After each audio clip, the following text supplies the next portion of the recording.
Hello दोस्तों, स्वागत है आपका जीनियस फिजिक्स एंड मैथमेटिक्स में। मैं पढ़ाने के साथ साथ कुछ ऐसी रोचक बातें भी आपके सामने लेकर आता हूं जो शायद हो सकता है आप जानते हो या ना जानते हो। तो आज हम बात करेंगे कि हम टाइम ट्रैवल कैसे कर सकते हैं। टाइम ट्रैवल ये सुनने में बड़ा अच्छा लगता है, लेकिन अभी तक मुमकिन हो नहीं पाया है। सुनते तो हम हैं कि लोगों ने टाइम ट्रैवल किया है, बट इसमें सच्चाई कितनी है ये हमें नहीं पता।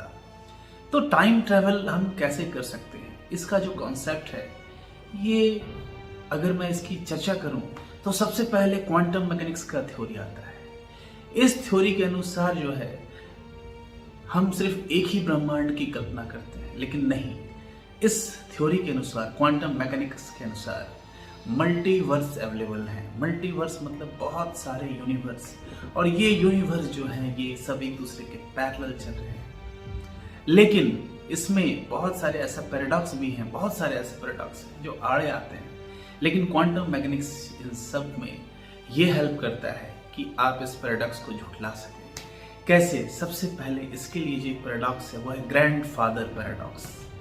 ग्रैंडफादर पैराडॉक्स में क्या दिखाया गया है कि एक जो बेटा है वो समय में पीछे जाकर अपने दादाजी की हत्या कर देता है, लेकिन अगर उसके दादाजी का ही एग्जिस्टेंस नहीं है तो फिर पोता का एग्जिस्टेंस कैसे हो सकता है।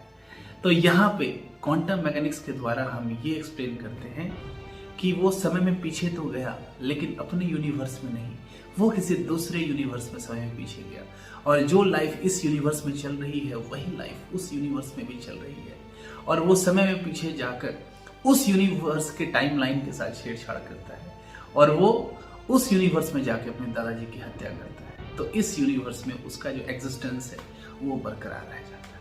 तो सबसे पहला जो एक थ्योरी है वो है क्वांटम मैकेनिक्स। इसके द्वारा हम टाइम में आगे पीछे जा सकते हैं। दूसरा थ्योरी आइंस्टाइन की थ्योरी कि यदि हम स्पीड ऑफ लाइट के साथ ट्रेवल करते हैं तो समय जैसे थम सा जाता है, और अगर हम स्पेस में 99.99% स्पीड ऑफ लाइट के साथ एक साल तक ट्रैवल करें तो हमारे इस पृथ्वी पर लगभग 223 साल गुजर जाएंगे। यानी कि आप एक साल वहां ट्रैवल करके जब वापस पृथ्वी पर आएंगे तो आपको पता चलेगा कि आपकी फैमिली में से कोई भी जिंदा नहीं है, सभी लोग मर चुके हैं।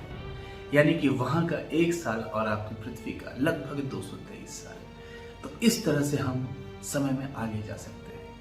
अच्छा, समय में हम पीछे भी जा सकते हैं। समय में पीछे जाने के लिए आइंस्टाइन के अनुसार आपको स्पीड ऑफ लाइट के साथ नहीं बल्कि उससे ज्यादा स्पीड के साथ चलना पड़ेगा। और वो स्पीड हम गेन कैसे करेंगे? उसके लिए हमें एक स्रोत चाहिए, एक सोर्स चाहिए जहां पे इनफाइनाइट एनर्जी अवेलेबल हो। लेकिन अभी तक फिलहाल हमारे पास ऐसा कोई भी स्रोत नहीं है जिसके पास इनफाइनाइट एनर्जी हो और जिससे हम आराम से समय में पीछे जा सकें। हो सकता है भविष्य में ऐसा कुछ हमें देखने को मिले। तीसरी बात मैं कहूंगा कि ऐसा कहा गया है कि हमारे पास जो है एक सिलेंडर है जिसका नाम हम कहते हैं टिपलर सिलेंडर, है ना। ये एक साइंटिस्ट ने दिया है जिनका नाम था फ्रैंक टिपलर।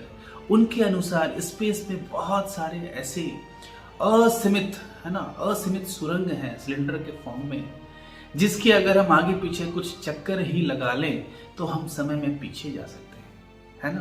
तो टिपलर सिलेंडर भी जो है वो एग्जिस्ट करता है, और उस टिपलर सिलेंडर के मात्र आगे पीछे चक्कर लगाने से आप समय में बहुत पीछे चले जाएंगे। असीमित सुरंग के जैसा है ये टिपलर सिलेंडर। चौथा जब हम बात करते हैं तो हम बात करते हैं वार्म होल्स की तरह। ये होल्स बड़े छोटे होते हैं, लेकिन ये जो होल्स है ये स्पेस और टाइम के बीच में ये होल्स होते हैं। इस होल्स के थ्रू अगर आप चाहें तो टाइम ट्रेवल कर सकते हैं। लेकिन ये वार्म होल्स बहुत छोटे होते हैं जिनसे छोटे छोटे कण ही इधर उधर आर पार जा सकते हैं, इसलिए इस होल से जाना नामुमकिन है। फिर हमारे पास आता है ब्लैक होल्स। ब्लैक होल आप जानते हैं, ब्लैक होल्स जो है वहां का ग्रेविटेशनल फोर्स इतना अत्यधिक है कि लाइट खुद वहां से एस्केप आउट नहीं कर सकता है। लाइट के पास वो इसकी वेलोसिटी नहीं आ पाती है जिससे वो ब्लैक होल से बाहर निकल सके। वहां का ग्रेविटेशनल फोर्स एक बहुत ही घना है, ग्रेविटेशनल फोर्स बहुत ही ज्यादा है, लाइट तो एस्केप वहां से कर ही नहीं सकती है। दूसरी बात, वहां समय बड़ा धीरे धीरे गुजरता है। अगर आपको कोई ब्लैक होल दिख जाए और मात्र उसके अगर आप आगे पीछे चक्कर लगा लें तो आप समय में बहुत आगे बहुत पीछे जा सकते हैं। ये सारा कॉन्सेप्ट आता है। अच्छा, स्पेस में हमें, है ना, यूनिवर्स में हमें क्रैक्स दिखते हैं, बहुत सारे क्रैक्स। हो सकता है ये बिग बैंग थ्योरी के बाद ये क्रैक्स बने हों।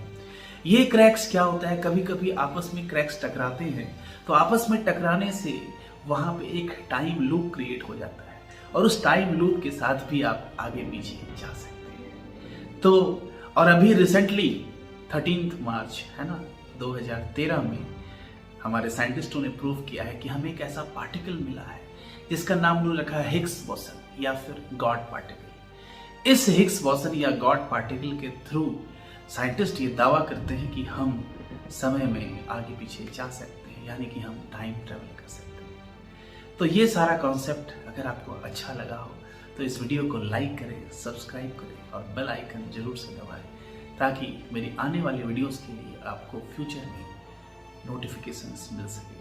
और आपके सब्सक्राइब करने से हम मोटिवेट होते हैं। तो ऐसे ही इंटरेस्टिंग फैक्ट्स जानने के लिए इस वीडियो को, इस चैनल को सब्सक्राइब करें। Thank you.